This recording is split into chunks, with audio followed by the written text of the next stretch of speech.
Hello guys, কি অবস্থা সবার? আশা করি সবাই ভালো আছেন অ্যান্ড আমরাও ভালো আছি।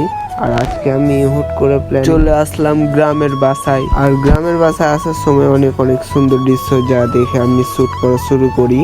অ্যান্ড এটা আমার ফার্স্ট ব্লগ। আর আমি এসে এই শ্যুটের জন্য বাড়ায় যাই থেকে। আর যাচ্ছে আমার সামনে এক ছোট ভাই, আর এই আমাদের গ্রামটা দেখাবে।